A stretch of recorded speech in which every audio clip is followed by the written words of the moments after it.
어저께 몇 명 청년과 식사를 하면서 한 청년이 일렉 기타를 갖고 싶어 하더라고요. 근데 그 일렉 기타가 비싸니까 좀 저렴한 걸 찾고 있다는 얘기를 들었습니다. 기타가 비싸긴 비싸요. 그래서 여러분 가운데 혹시 집에서 이렇게 썩고 있는 기타 있으면은 파세요. 파셔가지고 그 친구가 기타를 치게 됐으면 좋겠습니다. 저도 기타가 있습니다. 저도 기타가 있는데 기타가 좀 오래됐어요. 올해 19년이 된 기타입니다. 그래가지고 그 기타 보면 요 쇠막대가 이렇게 박혀 있거든요. 그 박대가 줄이 하도 닿아가지고 거기가 패였어요. 지금 제가 잘 안 치는 이유가 치면 그 버징이라 그래요. 드르르륵 하는 소리가 같이 나가가지고 지저분한 소리가 나더라고요. 지금 안 치고 있는데 고치러 빨리 가야 되는데 많이 비싸가지고 제가 지금 이렇게 좀 뭐랄까 아직은 못 가고 있습니다. 많이 비싸서. 혹여나 아닙니다. 네. 그 기타를 제가 처음 샀을 때를 기억해 보면은 너무 설렜어요.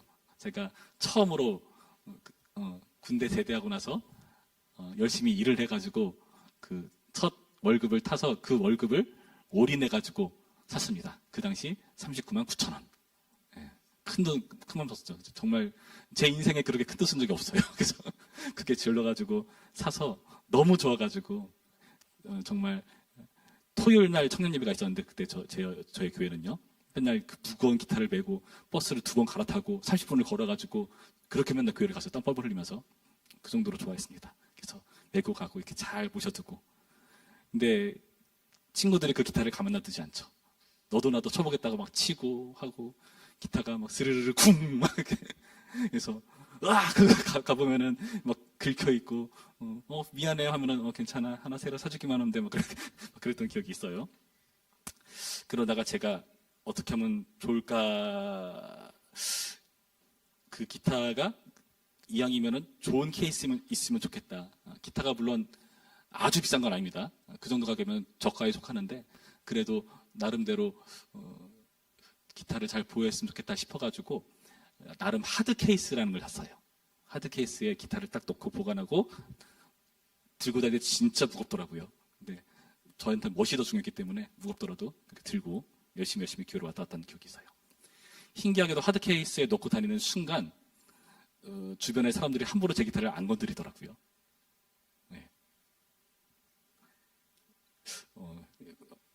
그래서 이게 되게 좋은 거구나 하는 생각을 가져봤습니다. 여러분, 누군가 어떠한 물건이라든지 사람을 상대할 때 그 상대에 대한 나의 태도는 어디서 드러나는가 하면은 그 상대가 어떤 취급을 받고 있는가에서 드러나곤 해요. 그 깨진 유리창 이론 아시나요? 저 들어봤죠? 자동차 창문이 금가 있고 깨져 있으면은 며칠 지나서 가보면 완전 차가 박살나 있는 그런 상황들. 그러니까 이게 방치되어 있다는 인상이 드는 순간 사람들은 그걸 함부로 대한다는 거죠. 그러니까 여러분이 만약에 여러분의 물건이라던가 여러분이 사랑하는 사람을 함부로 대한다면 그 사람이 다른 사람에게 그런 취급을 당할 위험이 있어요. 여러분의 물건, 사람 다 마찬가지입니다. 그 소중히 여기는 게 굉장히 중요해요. 그렇죠? 길 가다가 화단에 좀 지저분한 느낌이 있으면 담배꽁초 아주 그냥 아주 지저분해지잖아요. 거기를 맨날 청소하는 사람이 있으면 함부로 그렇게 할 수 없는 것처럼 마찬가지라는 거죠. 근데 이런 취급을 받고 있는 존재가 오늘 본문에서 등장하고 있습니다. 24절 말씀 볼까요? 24절 보시면은 이렇게 되어 있죠. 이 백성이 말하기를 여호와께서 자기가 택하신 그들 중에 두 가게를 버리셨다는 것을 내가 생각하지 아니하느냐. 여기서 두 가게란 여러분 예상하듯이 이스라엘에 갈라진 남유다와 북이스라엘 그 두 왕국을 얘기해요. 그 두 왕국을 여호와께서 버리셨다. 이렇게 생각하는 사람이 있었다는 거죠. 그들이 내 백성을 멸시하여 자기들 앞에서 나라로 인정하지 아니하도다. 하나님께서 버리셨다는 그런 인식들이 있으니까 어떻게 대하죠? 사람들이 함부로 대하는 겁니다. 멸시하고요. 인정하지를 않아요.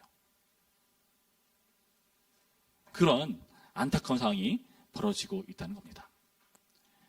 그 당시 이스라엘이 그렇게 느껴질 수 있어요. 북이스라엘은 이미 오래전에 아수르에 멸망해 버렸고, 남유다는 지금 우리가 살펴보았듯이 바벨론이라는 나라, 느부갓네살 왕의 그 침략을 받아서 멸망 직전까지 가 있는 상황, 이미 멸망해 버린 상황, 포로들 얼마나 이미 끌려가 버린 그런 상황 가운데 있어요. 사람들 보기에 아니 저 사람들은 선민이라면서 하나님께서 택한 백성들이라면서 왜 저 지경이 됐을까 하는 의문이 들 수밖에 없죠. 그러면서 저건 하나님이 버리신 거다, 함부로 대하고 멸시하는 그런 일들이 막 벌어지고 있는 겁니다. 이들 백성 입장에서 어땠을까요? 정말 하나님이 나를 버리셨는가? 내 인생은 왜 이런가? 그런 고민과 그런 한숨들이 섞여 있지 않겠습니까? 여러분도 그럴 수 있습니다.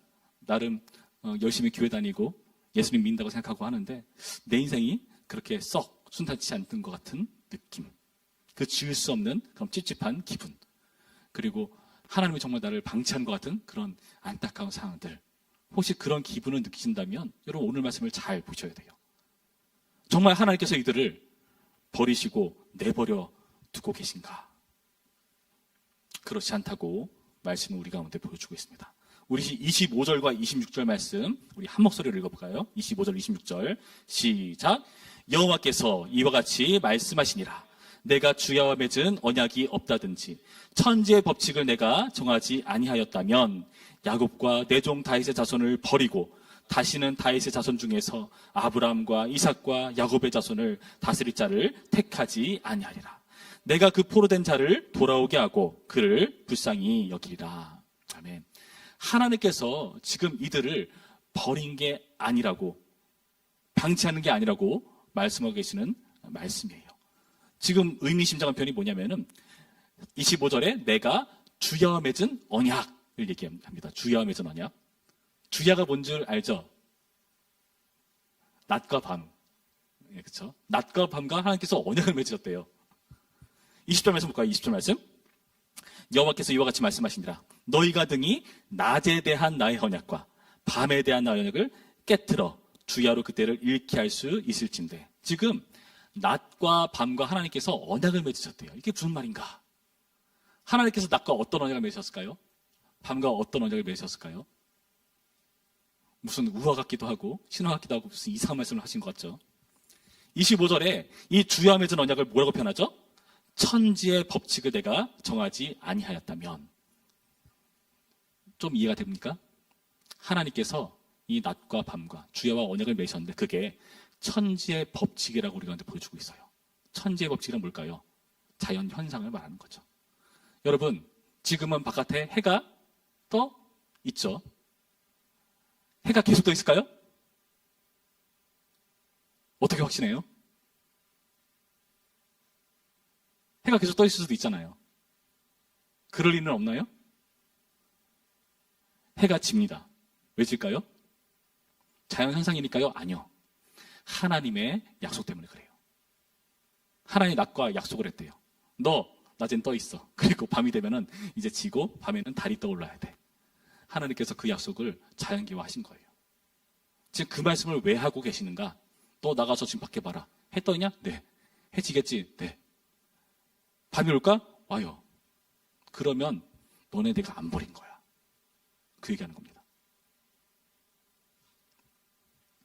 하나님께서 이러한 주야와 맺은 천지 법칙, 이것을 근거로 해가지고 하나님께서 이들을 버리지 않으셨다는 표를 보여주고 계신 거예요.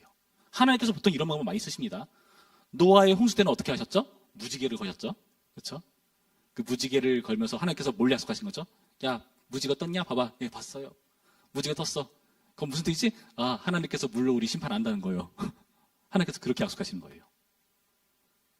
여러분, 무지개를 보시면은 감사해야 돼요. 아, 하나님 나를 물로 심판 안 하신다. 그렇죠?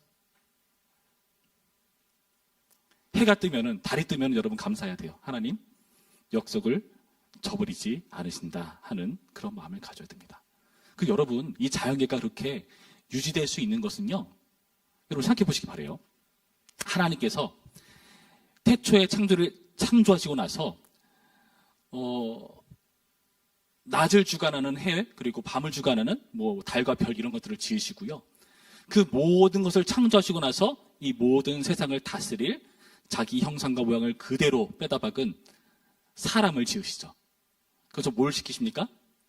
이 만든 자연 세상을 다스려라. 생각하고 번성한 땅에 충만하라 말하잖아요. 그 모든 것들을 다스리게 명령하셨다는 거죠.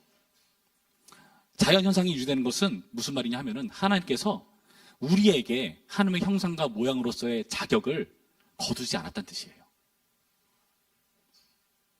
책임을 가진 존재로 우리를 계속해서 두고 계시다는 겁니다. 그러니까 낮이 있고 밤이 있는 거예요. 그러니까 해가 뜨고 지는 겁니다.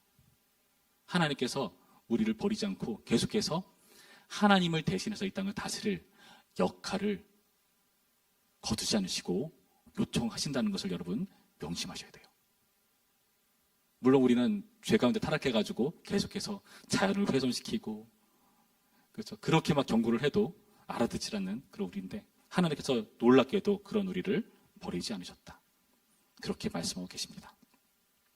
그래서요, 지금 이 이스라엘 백성들은요, 계속해서 그들이 해야 되는 하나님께 부여받은 그 고유한 역할을 하도록 지금 부름받고 있다는 거죠. 15절 말씀 볼까요? 그날 그때에 내가 다윗에게서 한 공의로운 가지가 나게 하리니 그가 이 땅에 정의와 공의를 실행할 것이라. 그날에 유다가 구원을 받겠고 예루살렘이 안전히 살 것이며 이 성은 여호와는 우리의 의라는 이름을 얻으리라. 여호와께서 이와 같이 말씀하시니라. 이스라엘 집의 왕위에 앉을 사람이 다윗에게 영원히 끊어지지 아니할 것이며. 하나님께서 이스라엘 백성 가운데 왕을 세우시고 그 왕을 통해서 통치하고 다스리게 있다는 약속이 계속해서 유지되고 있다는 거죠.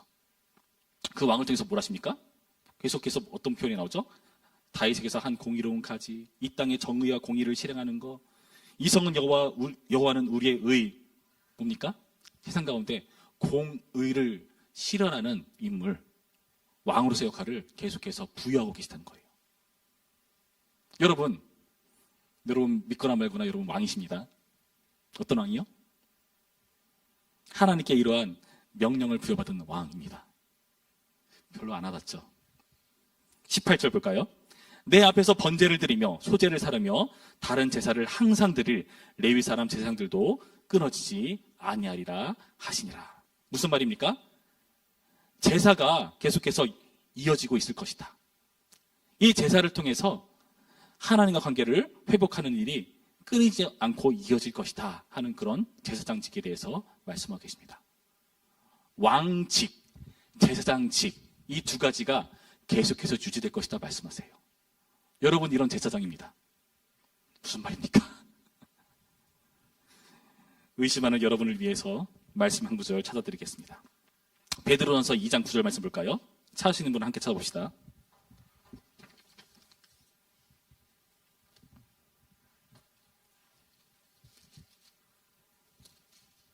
베드로전서 2장 9절 말씀 보시면 어떻게 되어 있죠? 그러나 너희는 택하신 족속이요 왕 같은 제사장들이요 거룩한 나라요 그의 소유가 된 백성이니 이는 너희를 어두운 데서 불러내어 그의 귀한 빛에 들어가게 하신 이의 아름다운 덕을 선포하게 하려 하심이라. 여러분 우리가 어떤 존재라고요? 왕 같은 제사장, 왕 같은 제사장이라고 말씀하고 계신 거예요. 왕 같은 제사장으로서 이 세상 가운데 공의의 통치를 실현함으로써 세상 안에서의 관계를 회복시키고 하나님께 대한 제의, 예수 그리스도를 붙잡고 나가는 그런 놀라운 예배를 통해서 하나님과 관계를 회복하는 이런 역할들을 오늘날 우리가 해야 한다고 밝혀주는 겁니다. 그래서 여러분 밖에 나가면 해가 떠 있는 거고요. 몇 시간이 지나면 해가 지는 겁니다. 우리 보고 이 역할을 하라고요. 해와 달이 여러분을 위해서 뜨고 지는 거예요. 그거 알아먹으라고.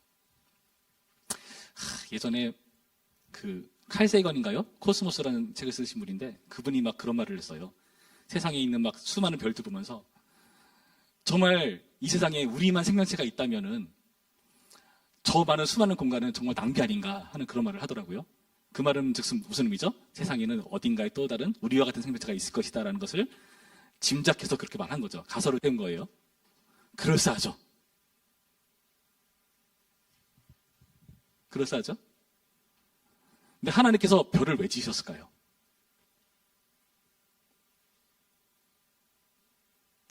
성경에서 별이 나옵니다. 하나님께서 아브라함에게 뭐라 말씀하시죠? 네 자손을 하늘의 별들처럼 많게 할 것이다. 별의 역할은 뭡니까? 아브라함과 그의 자손들로 하여금 이 하나님의 언약을 잊지 말라고 하늘에 박아놓으신 거예요. 너무 낭비 아닌가요? 여러분, 부자들은요, 자기가 돈을 아무리 많이 써도 많이 쓴 게 아니에요. 전에 만수르가 일반적인 시민 놀이 했다고 막 하는데 막 엄청 비싼 차 타고 막 어디서 본 것 같아요. 예. 하나님께는 낭비가 아니에요. 하나님께서 세상을 만드시는 분이 그게 낭비겠습니까? 아브라함의 믿음을 위해서 하늘에 박아놓으시기 별입니다. 여러분의 역할을 기억하라고 해가 뜨고 지는 게 하나님의 낭비입니다. 그걸 우리 보고 하라는 겁니다. 근데 여러분 부담스럽죠? 왜 부담스럽습니까? 우리는 못 그러거든요. 왕처럼 못 살고 제사장처럼 못 살고 있잖아요. 왕 같은 제사장은 무슨 역할을 하는 거죠? 이 세상을 의의 통치가 이루어지도록 정의롭고 올바르게 하나님 뜻에 맞게 운영되도록 세상을 이끌어 나가야 되고요. 그리고 하나님과 관계가 틀어져 버린 죄인들을 향해서 예수님을 소개하고 그들을 이끌어내는 역할을 해야 되는 게 바로 이 왕 같은 제사장. 세상과의 관계, 하나님과의 관계를 회복하는 역할을 하는 게 바로 우리의 역할이라는 겁니다. 그래서 해가 뜨고 지는 겁니다. 그래서 우리는 이 부분에서 참 안타깝고 힘들어할 수가 있습니다. 근데 여러분, 놀랍게도요, 우리가 이 일을 계속 실패하니까 하나님께서 이 왕 같은 세상 역할을 제대로 하시는 분을 보내주신 거죠. 누구십니까? 예수 그리스도십니다. 예수님께서 이 땅 가운데 오셔가서 왕의 역할을 하시고요, 제사장 역할을 하고 계십니다. 누가복음 1장 말씀 보시면은, 그 전에 우리가 아까 봤던 15절 말씀 보시면은, 그날 그때 내가 다윗에게서 한 공의로운 가지가 나게 하리니, 이 가지는요, 보통 구약에서 메시아, 신약의 표현으로 하면 그리스도를 지금 예언하는 그런 구절이거든요. 그 예언이 성취가 되는데, 누가복음 1장을 보시면요, 여러분 잘 아시는 가브리엘의 수태고지가 등장합니다. 마리아한테 나타나가지고 너 아들 날 거야, 그 얘기하는 거죠. 거기서 지금 그 가브리엘 천사가 어떤 말을 하는가를 여러분 주목해 보셔야 됩니다. 누가복음 1장 31절부터의 말씀 제가 읽어드릴게요. 마리아한테 하는 얘기입니다. 보라, 네가 잉태하여 아들을 낳으리니 그 이름을 예수라 하라. 그가 큰 자가 되고 지극히 높으신 이의 아들이라 일컬어질 것이요, 주 하나님께서 그 조상 다윗의 왕위를 그에게 주시리니 영원히 야곱의 집을 왕으로 다스리실 것이며 그 나라가 무궁하리라. 예수님을 통해서 이 온전한 왕의 역할을 회복할 것이다 말씀해 주고 계시죠. 예수님께서 왕의 역할을 하셨습니다. 제사장 역할은 어떨까요? 당연히 하고 계시죠.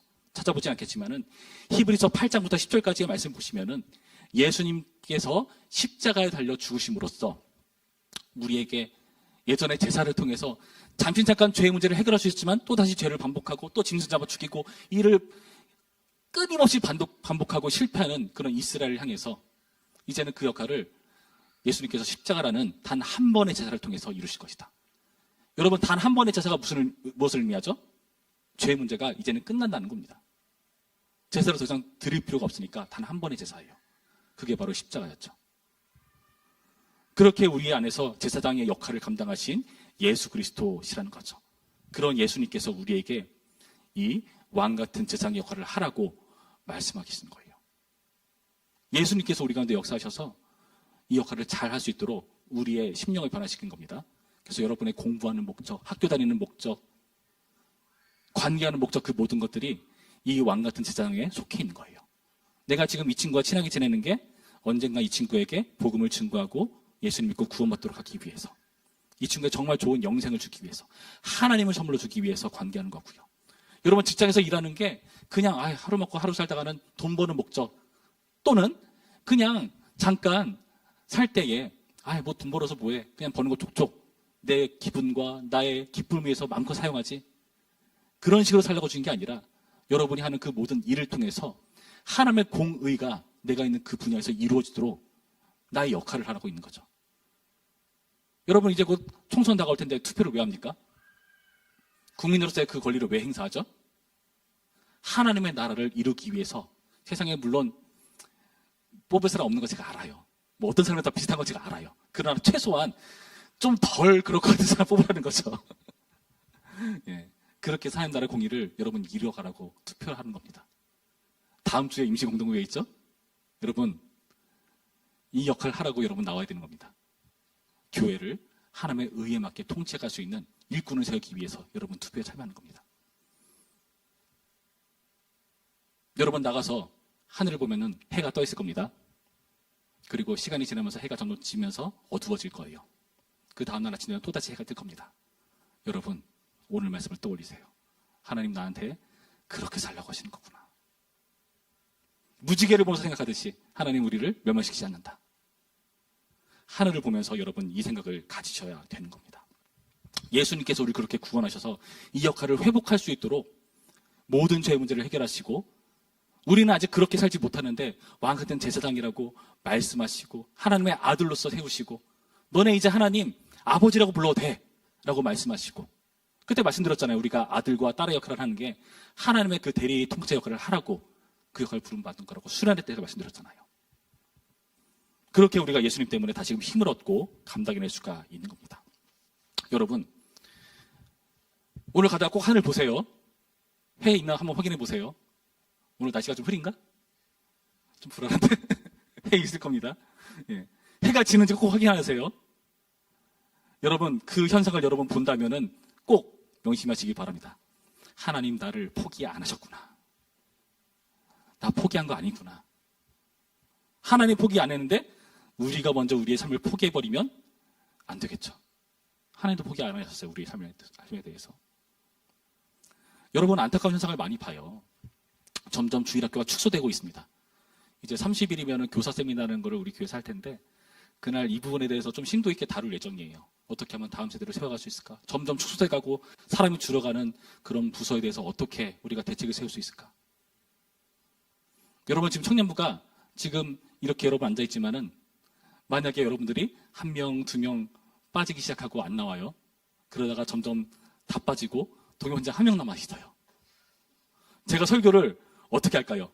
저기 앉아가지고 자 동영형제 몇 페이지 피세요 하면서 여기서 이렇게 할까요? 아니면 지금처럼 열정적으로 할까요?